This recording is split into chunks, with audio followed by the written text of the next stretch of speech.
And today we are talking about how to choose a career path. Choosing a career path is something that's really tricky, and most of our decisions have been influenced by so many factors. I remember for me, when I was growing up, my dad was the major decider of the reason why I wanted to do pharmacy. And I became a pharmacist because he always told me that this was the right and only profession. And so hearing that as a child really influenced me. And so even as I grew older, in my mind, that was the only career profession that.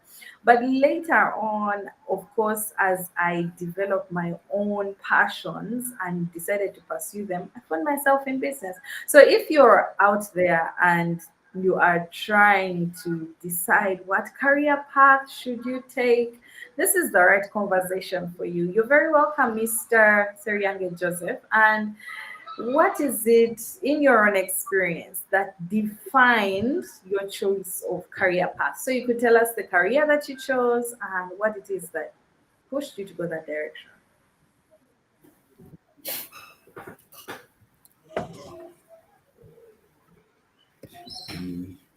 Good evening, everyone.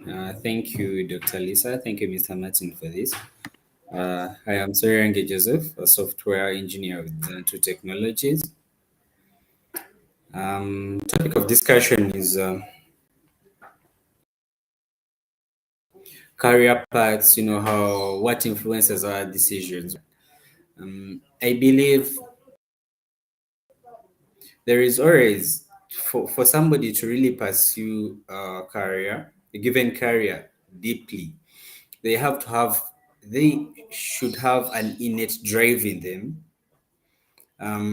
It is sort of inborn because I remember from from when I was a little kid, I was really interested in technology things, robotics, electronics, that sort of thing, science. So I would say it's just like now it's more of a graduation into software development.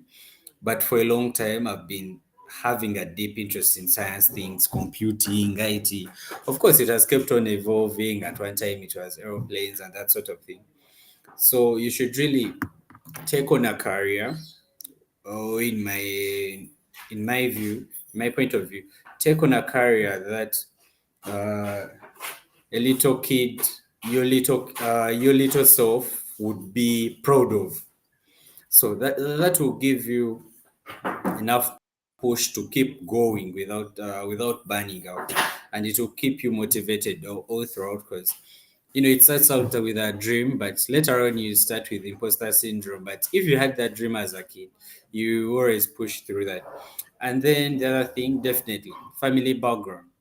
I come from a family of high achievers. uh, as the last born, these guys before me really stepping into I'm really standing on the shoulders of giants, guys.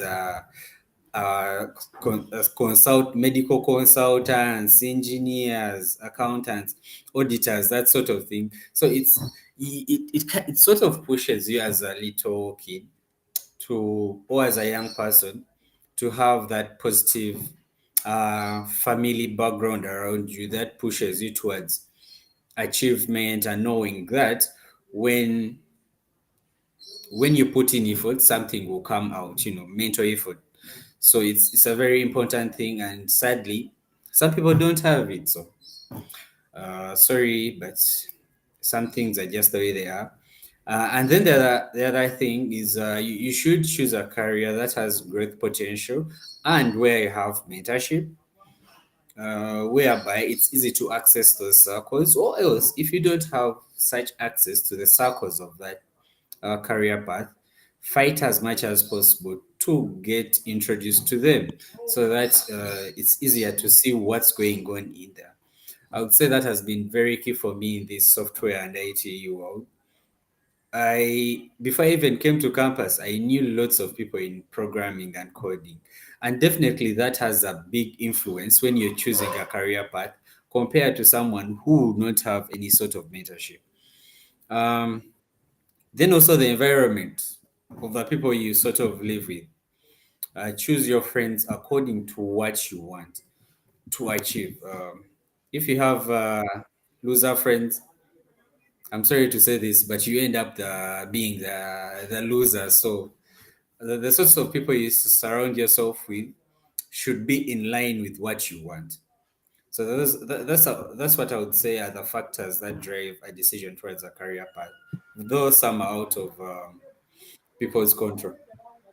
Wow, I like that very last one actually, and I can relate to it a lot because if you hang out with a particular group of people who feel like, this career is hard or it's impossible to do, you have to read a lot or study a lot, you're going to deviate away from it and you probably do what your group is saying is easy. And if you're in a group of high achievers, people who are trying to get there, then you're also going to be influenced in that direction. So I really resonate with that last one. How about you, Miss Adeke? Thank you for joining us. In your experience, what has been those factors that determined your reason for joining a particular career path?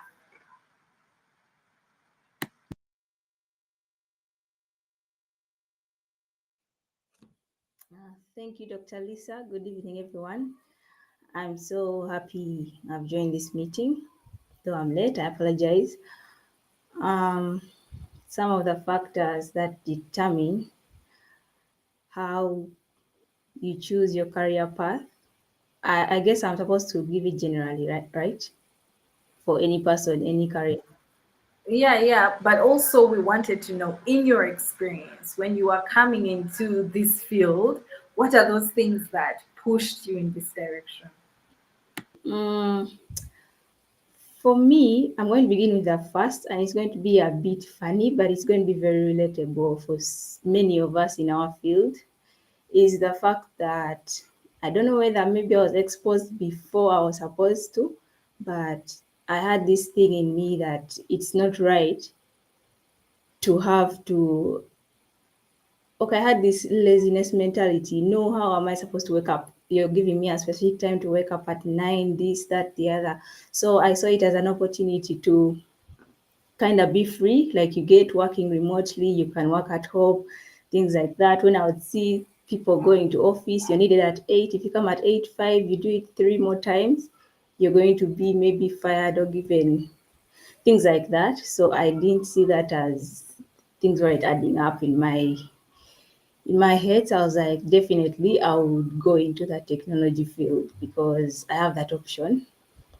Yeah, and then also the second factor is going to be basic interests, and from like a really former time in your life, like for me, I had the interest because you're not going to tell me in, let me say you're in senior two O level or A level and you literally hate technology, you hate tech, you hate everything, you don't want to go to the computer lab, computer lessons are your worst. Of course, you're not going to have that interest to do that in future. You're going to have different interests. So the interest has to come from back then, and you're like, this is something good. I'd like to vent into this. Every time you see, say, a video talking about new gadgets, new what, you have that specific interest in it. So you just kind of get drawn, and when the chance came, I took it on. And then second last, uh, the factor is I had people to guide me. I had my family, my aunties, they never left my side. Like, I'm glad I personally didn't have to do it on my own. Choosing a career path, I'm going to do this, and boom, you can do anything you want. Yeah, so I had people to guide me and show me what are the good career paths, which ones are better, which ones are becoming more and more prioritized nowadays. Yeah, I had a lot of those talks from my parents, my father in particular, plus some of my aunties. And I think that's a very good opportunity for me. Like, it helped me shape my future. Yeah, because I remember there was a time when, was it my sister wanted to go and like become an attendant at the fuel station. And then my father was like, no, you have to think bigger. No, you're not going to work there. There are better options for you. Things like that, you get. Then I think another one, the last one, is literally going to be the friends you make. That's a very important point. The friends you make, even if it's at a young age, say O level, A level, because you get into friend groups and you have your friends telling you, wow, me, when I finish like this, my main job, I'm going to say sell gadgets, and that's going to be their job. Or they're going to branch and do this, branch and do that. I want to do drugs. Such people are misleading. But if you get like close friends who are focused, who know what they're doing, who went to school to study, or at least they may not have the same dream as you, say IT, but in whatever field they want to go in, they have that kind of mentality for getting something worthwhile and not just I'm living because I was born. Yeah. Wow, that's really inspiring. And I know a lot of people can relate to that. The fact that this career path offers remote work is priceless. So if you're out there and you're watching this live stream and you need a career path that will offer you remote work, consider joining this one. And over to you, Mr. Martin. What are those things that influenced you, and how is that resonating with what you're doing right now? I think for me, something that influenced me, number one, was first of all my big brothers. They introduced me to video games at a young age, and I remember we used to play Sega Mega and Nintendo, and I always wanted to figure out how do these. Back then, we were using cartridges. And a number of young people don't know what cartridges are, but well, I wanted to always understand how do cartridges work, and whenever I would always open a cartridge and see on the inside, I was like, this is all it is. Like, this just helps me just play a video game. And I was just wondering, how does that happen, And it just led me down a path of inquisitiveness and trying to learn about how things exactly work. So I remember I used to just read a lot of books on science. I think also that's another thing that so had an influence on my side, especially because I was quite curious about diseases and when people become sick and trying to find like understand how people become sick in a sense. Whenever I was sick and we would go to like the hospital with my dad, I'd always talk to the person in the laboratory and ask him questions. How can you see this malaria parasite? Can you show me through the microscope how it looks like? So there were all of these things. So then in my senior five, I met someone called Sidi Lavivudi. He introduced me to electronics, and that opened up a whole world for me. And I was like, this is all that I actually wanted to learn about. And I just dove in. I just dived all the way in, and I just continued learning, and I just didn't stop. In university, a cousin of mine helped me with a laptop, and that's what helped me learn how to code. And fast forward, here we are with Zaantu, and helping people get jobs remotely, and also helping people also get funded through Zaantu Capital, and also supporting people's businesses through CTO as a service by guiding them through how to set up the technology right and their teams right in that sort of regard, the technology teams. So those are some of my influences, to be quite honest. But it began from quite a young age. Yep.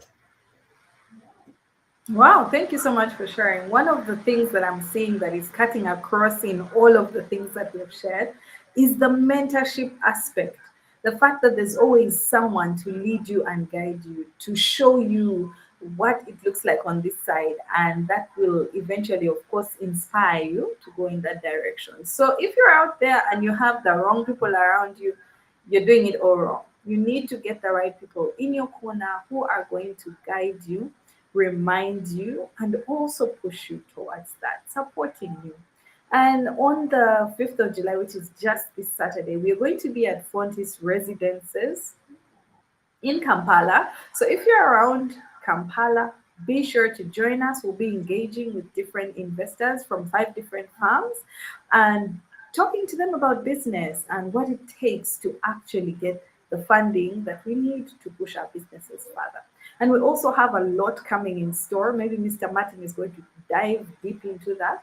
But thank you guys so much for sharing. This is inspiring, and I'm sure that someone out there is touched. Over to you, Mr. Martin. Thank you. So a little bit of more context into what's happening on the 5th. So today is the 3rd of July. We're doing this live stream. So on the 5th, that's just Saturday, what's going to happen is that we're going to have the Investor Ready Summit, and that's something that Zaantu Capital is organizing with in partnership with Lila Heaven and EQ. So the idea basically is to bring together investment firms and also entrepreneurs who are looking to get funded or to take their business to the next level. So the idea is to just teach entrepreneurs what actually it takes to get funded and how they can elevate their businesses to the next level. So even if you're not really looking for funding, at the end of the day, still you're going to still learn from other people in terms of how do you move forward if you're stuck in a certain area within your business. How do you move forward beyond that level that you're at right now? So that's happening the 5th of July. And for those of you who are probably watching this or have watched it before 5th and you're interested in attending it, it's happening in Kampala at Fontis Residences, and a ticket is 230,000 UGX. And if you want to book your ticket and you're watching this right now or before the 5th of July, call my number 0753 and we're in Uganda, so it's happening only within Uganda. So that's it in terms of the two capital and what we're doing this week. And then next week we are launching our inaugural online meetup through Zaantu Ventures. So what's Zaantu Ventures? I'll just give a brief history about Zaantu Ventures. In 2017, around that period of time, me and Lisa were at Chamberg University, and we created this innovation hub, and by then it was called African Body Innovation Hub. For those of you who are on Facebook, if you search African Body Innovation Hub, you'll definitely see a page on that. You will see my pictures. You also see Lisa as well, who are much younger then. And the idea was to bring together students from different faculties at Tumwine University and take them through business and help them and guide them how to do business well, in a sense, so that by the time they're outside of university, they know what to do like in a sort of context, right? So now, fast forward 9 years later, we are reopening that chapter, but in a different lens. We're now going online, and particularly why I targeting university students, that there's a lot of talent that we see in there, and they have great ideas, and they're bold in a sense. And at the end of the day, it's bold ideas that take us and shift us to move forward in a sense. But they're raw. Most of them are actually quite raw, so it takes quite a number of gifted hands to guide them in a certain context and guide them through how they should pass through. So next Wednesday we're going to have our first session, and we're going to be talking about, basically the theme is Startups 101. What does it take to build a startup? And as Zaantu Ventures, through working in partnership again with Zaantu Capital. Zaantu Capital will basically connect investors to businesses that are looking for funding.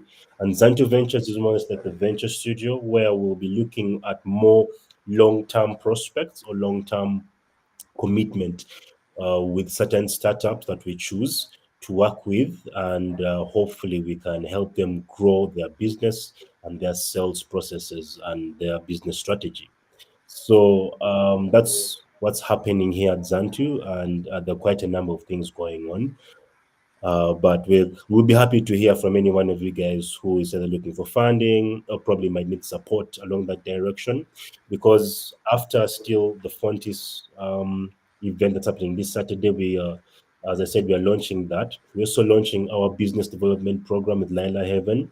The idea is to help people learn about the basic accounting for their businesses, and also take them through mindset reframing as an entrepreneur, and also take them through the business process, basically in terms of how do you set up a business model canvas, and how do you keep adjusting or making an adjustment so that you're not stuck in your business. So that's also our accelerator program that we'll be running as an online program. So for those of you who are interested, you can also join us as well. Yeah, I think that's it. I will be sharing the link for registration for the Startup 101 course. It will be free of charge. It will be happening every Wednesday at 7 p.m. East African time.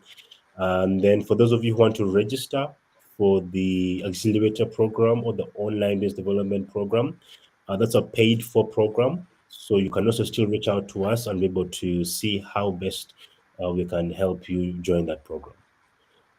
Apart from that, I think that's basically that. For those of you, our live stream today was mainly about what sort of career choices did you make and what influenced you in that direction. If any of you guys have wild stories or interesting stories, how you actually landed where you are right now, maybe you can also, just send us a comment in the chat and we'll be happy to also reply and guide. If you have any questions, go ahead and also still send us questions. We'll be happy to also support you in that direction. And yeah, thank you so much for watching this live stream, guys. Joseph, Louise, do you have any key takeaways before we close the stream, or Dr. Lisa? I'm just like glad to hear everybody experience and know that I'm not that different. You know, we all went through that path and we came out and look, we're killing it. So if somebody's out there feeling confused, because as a mindset coach, I know that sometimes having to choose your career feels like this is a life or death situation. But I want to encourage you that even if you're not where you want to be, you can still decide tomorrow and choose your career. It's possible to change a career. I mean, so don't be worried about it. And yeah, it's amazing, interesting. You will learn a lot. Thank you. All right, thank you very much. So we'll end this live stream.